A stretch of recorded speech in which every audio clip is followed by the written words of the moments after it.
Vamos abrir então a palavra de Deus em Apocalipse, capítulo 20, versículo 11. Apocalipse 20, 11. Vi um grande trono branco e aquele que nele se assenta, de cuja presença fugiram a terra e o céu, e não se achou lugar para eles. Oremos. Senhor, nós lemos a Tua palavra e pedimos agora que a partir dessa leitura o Senhor fale conosco. Que o Senhor venha nos ensinar neste dia, neste domingo, neste momento de culto. Que o Senhor nos ensine o que quer que aprendamos, ó Pai, com o Senhor, para que possamos colocar em prática, sermos obedientes ao Senhor. Que nossos ouvidos estejam atentos a ouvir Tua voz, que não hajam distrações ou perturbações que nos impeçam de Te ouvir, compreender e aprender com o Senhor nesta noite. Pai, me usa como instrumento nas Tuas mãos, e que ao falar não seja eu, mas o Teu Espírito Santo fale através de mim. Usa-me e fala agora, em nome de Jesus. Amém. O tema da mensagem é o grande trono branco. O texto, ele fala em trono branco, grande trono branco. Quando a gente fala em trono, a gente logo lembra de rei. O trono, o lugar onde o rei se assenta. E também a gente começa a pensar, né, que é um lugar onde as pessoas se achegam à frente do rei, em frente dele, para colocar as suas petições, os seus pedidos. Colocar aquilo que eles estão querendo, desejando, ou se tem algum problema para que o rei possa então resolver, como foi o caso, por exemplo, de Salomão, o rei Salomão, que estava assentado ali no seu trono, e adentram ali na sala do trono as duas mães disputando o mesmo filho. E todos conhecem essa história, em que até as duas falavam que eram mães, e aí então Salomão diz, vamos resolver esse problema então. Ele dá a decisão. Vamos partir a criança ao meio e cada uma fica com metade da criança. Aí então a que era a mãe falsa disse assim, por mim tudo bem, mas a que era a verdadeira falou, não quero, deixa para ela, é melhor estar com ela do que matar a criança. E aí então ele viu quem era a verdadeira mãe. É claro que a verdadeira mãe jamais iria dar o seu filho à morte, ela preferia dar para outra. Então ele resolveu ali o problema. E ali, na sala do trono, diante do trono do rei, julgamentos eram realizados, situações eram satisfeitas, todas as petições do povo eram então levadas diante do rei, diante do trono do rei. E o grande trono branco será exatamente da mesma forma. O rei vai estar assentado nele e vai julgar todo mundo. E a respeito deste trono branco é que Deus quer nos ensinar nesta noite. Deus quer que nós aprendamos com Ele aqui a saber o que é esse trono branco, para que ele serve, quando será que estaremos diante desse trono branco. Então nós vamos ver algumas lições agora, na verdade 4 lições a respeito do grande trono branco. A primeira lição, ele é um trono de julgamento. Esse trono é de Deus. Deus está sentado no trono. Mas no dia do juízo, que aliás nós temos visto por tudo que tem acontecido no mundo, se aproxima cada vez mais esse dia, porque logo haverá o julgamento final, o juízo final, que é o momento em que haverá esse julgamento.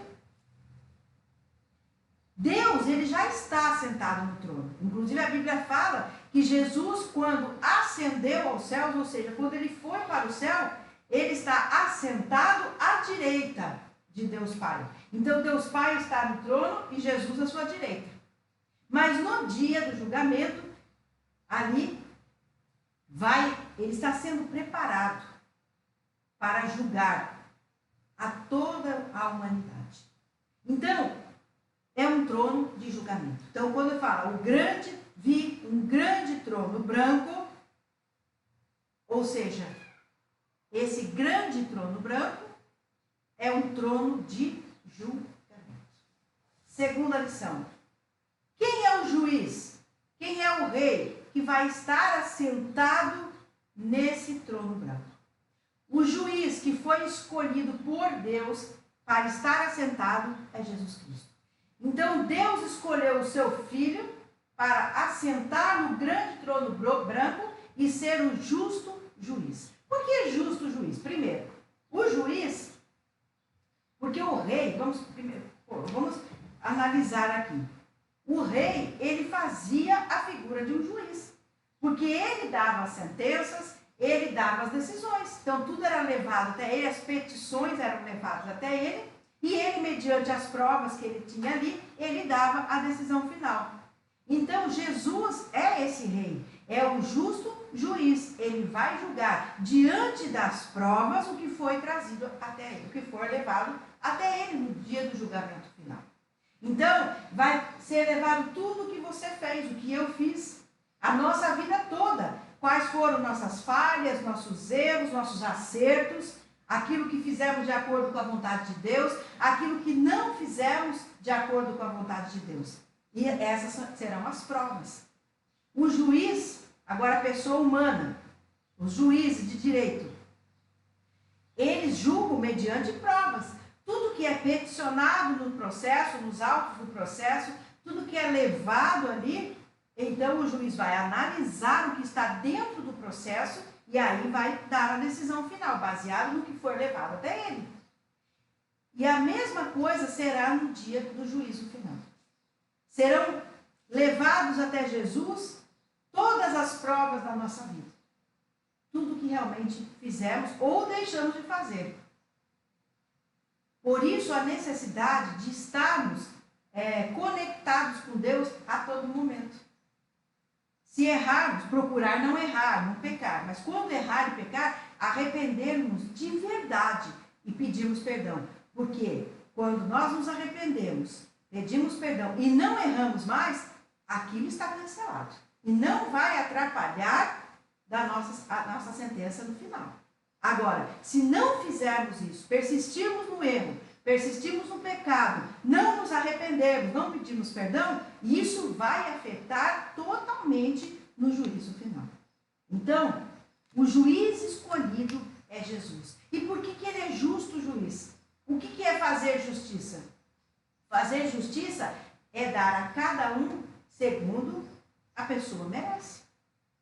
Porque tem gente que fala assim, Deus é amor, Ele não vai mandar ninguém para o inferno. Realmente, ninguém vai para o inferno porque Deus quer.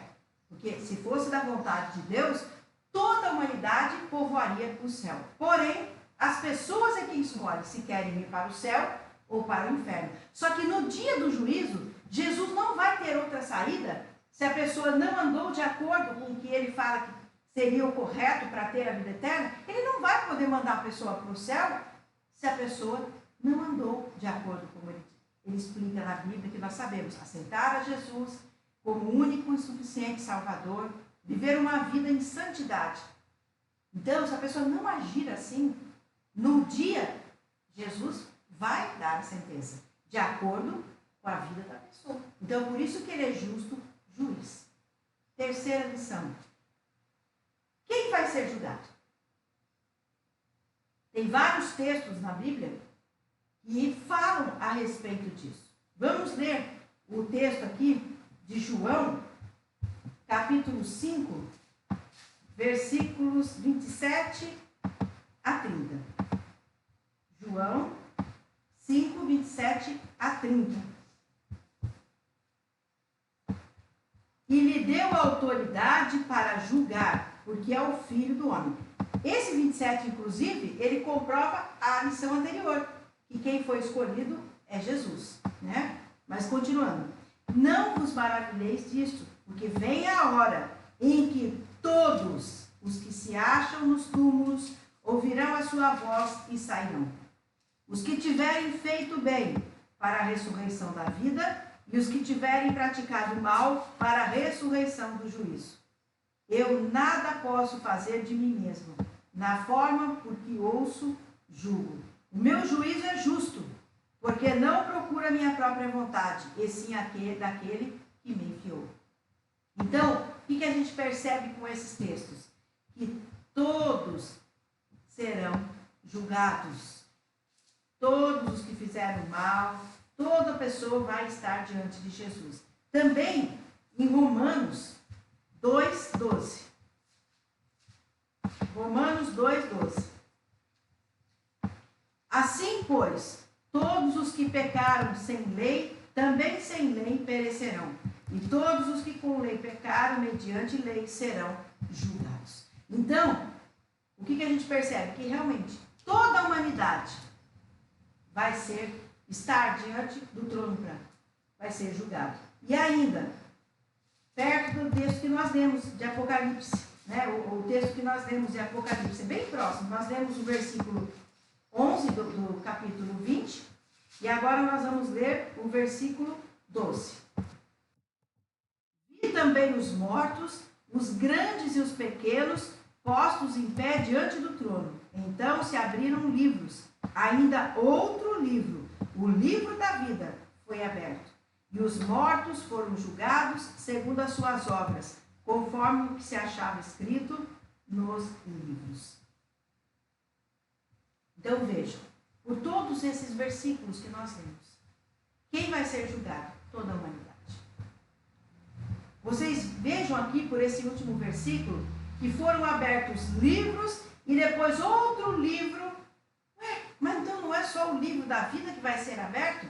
No livro da vida constam os nomes daqueles que terão a vida eterna, aqueles que irão para o céu. Mas existem outros livros. Do que se tratam esses outros livros? Esses outros livros, eles são as provas que são levados diante do justo juiz para saber se o nome vai estar ou não no livro da vida. Então, a nossa história, a nossa vida, ela está sendo escrita em livros. Ela está sendo gravada. E ali no momento do juízo final, que todos estarão diante do trono branco, do grande trono branco, do juiz, que é Jesus Cristo, ali a nossa vida, então, será relatada naquele momento, para que a sentença possa ser prolatada. E a última lição, a sentença. Sentença é aquilo que, mediante provas, o juiz analisa e diz quem está certo, quem está errado, quem vai ser absolvido, quem vai ser condenado, no nosso caso aqui. E quando nós falamos em absolvição, nós falamos na vida eterna. E quando nós falamos em condenação, nós falamos na morte eterna. São essas duas sentenças que haverão no dia do juízo final, diante do grande trono branco, do justo juiz que é Jesus Cristo. Ele vai dizer se a pessoa ganhou a absolvição, porque errar todo mundo erra, pecar todo mundo peca, mas a diferença é em evitar o erro e o pecado, tentar evitar o erro e o pecado, e quando errar, quando pecar, se arrepender de verdade e pedir perdão, e viver uma vida tentando fazer o máximo possível de seguir os mandamentos de Deus. Esse vai receber a absolvição. Morrer em Cristo, fisicamente. E aí, eternamente, viver com Cristo. Agora, aqueles que não morrem fisicamente com Cristo, eles também terão a morte eterna sem Cristo. Aí, para encerrar, nós vimos aqui a questão do grande trono branco. E vamos então todos estar um dia diante dele. E que esse dia está se aproximando cada vez mais. Qual será a sua sentença? Você será absolvido e será enviado para o céu, para a vida eterna, para viver louvando e adorando a Deus junto com Jesus e com os anjos? Ou você será condenado e ser mandado para a morte eterna. Porque perceba uma coisa, a sentença que for colocada para cada um de nós será de acordo com a nossa vida, será de acordo com o que fizermos neste mundo. Por isso, que temos que agir todos os dias, seguindo a palavra de Deus, a Bíblia Sagrada, que são as regras de Deus para a nossa vida, os mandamentos de Deus para que possamos segui-los e então no juízo final, diante do grande trono branco, do justo juiz que é Jesus Cristo, recebemos a absolvição. Que o Espírito Santo possa ter falado poderosamente com cada um de vocês, meditem nessa palavra, pratiquem os mandamentos do Senhor para que a gente possa no final ser absolvido. E envia também para outras pessoas para que possam aprender a respeito do grande trono branco. Vamos orar. Pai querido, Pai amado, obrigada por nos ensinar mais uma vez. Obrigada pela Tua palavra.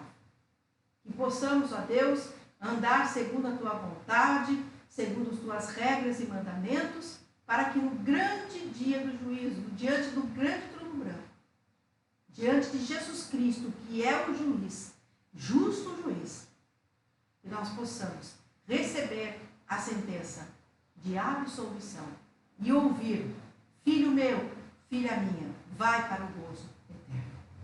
Que essa possa ser a nossa sentença. Muito obrigada, Senhor. Em nome de Jesus, amém.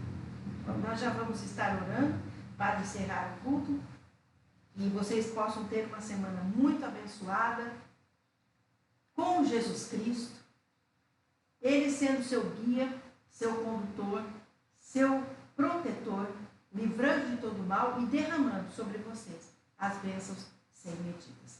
Terça e quinta nós teremos os devocionais e eu aguardo vocês também para durante a semana por alguns minutos estarmos aprendendo com o Senhor. Vamos orar para encerrar. Pai, obrigada por esses momentos em que passamos na Tua presença. Obrigada, Senhor, porque o Senhor cuida de cada um de nós e nos ama imensamente. E nós também Te amamos, Senhor. Muito obrigada. Que o Senhor nos conceda uma noite de descanso abençoada, uma semana muito produtiva, abençoada, livre, Senhor, de mal, seja esse mal humano ou espiritual. Que o Senhor nos cubra com Teu sangue e coloque os anjos acampados ao nosso redor. Guarda a nossa vida, a nossa família, a nossa casa, que nenhuma praga chegue até a nossa casa. Guarda também os nossos animais e os nossos bens. Nós queremos Te agradecer pelo Teu amor, pela Tua graça e misericórdia. Muito obrigada. Em nome de Jesus Cristo é que nós oramos e agradecemos. Amém. Recebam a bênção. O Senhor te abençoe e te guarde. O Senhor resplandeça o seu rosto sobre si e tenha misericórdia de ti. O Senhor sobre ti levante o seu rosto e te dê a paz. Vão todos na graça e na paz do Senhor Jesus.